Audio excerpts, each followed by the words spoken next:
or thinking clearly, and that goes for Democrats and Republicans in many ways. I mean, there folks are kind of have their heads spun around. Let's talk about Benghazi first.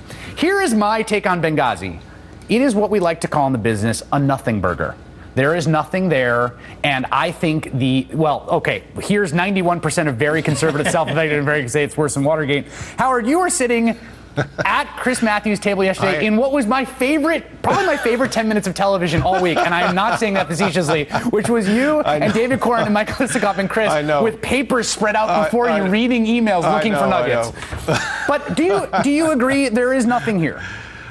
Well, I can go based on the product of all that frantic attention that we paid to those emails yesterday. What I came up with in looking through them, pawing through them on the air in real time, was that this was, in fact, a bureaucratic rondelay going on where everybody was trying to shape things based on their institutional imperatives. And more important, to me at any rate, was the CIA being very, very cautious about naming any groups, talking about Al-Qaeda, anything like that. Because the general counsel of the CIA, for one, was saying, "Hey, wait a minute, there are and will be ongoing investigations here. Let's not only prejudice them. Let's not signal anything. Let's cool it here for investigative reasons." So it wasn't Hillary Clinton's State Department. It wasn't Ben Rhodes at the White House. It wasn't, Lord knows, David Axelrod saying we got to cover this thing up for political purposes. There was nothing. There was none of that.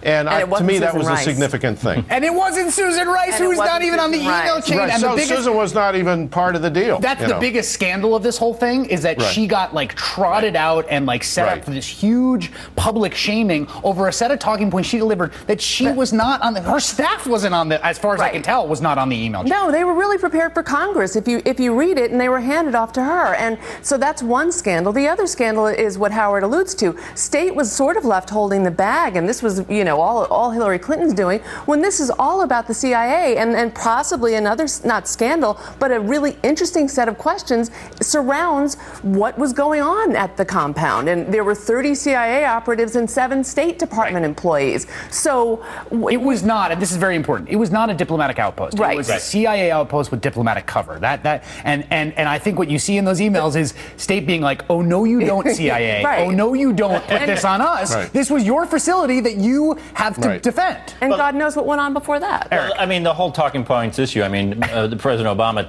called it a sideshow, which was being incredibly generous. Yes, this story, the fact that we're talking about 8 months later, the crafting, the editing of basically a PR release for members of Congress is amazing.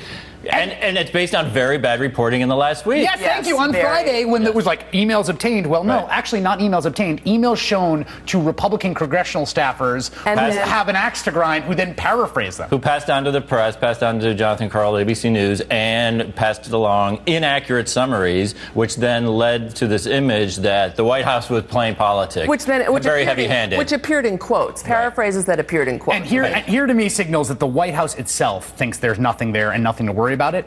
They poured fuel on the fire. They looked at the news cycle. They looked at a news cycle in which they've got the IRS, they've got the DOJ and AP, and they've got Benghazi. And yesterday they said, you know what? Here's 100 emails. And then this is Chris, Howard. Talk about Benghazi. I think that's called in firefighting building a backfire. That's exactly right. They built a backfire. And the other thing is, the president himself, I love this, unprompted, said the word Benghazi today. It's just come on, let's talk about it more. All right, we're going to talk about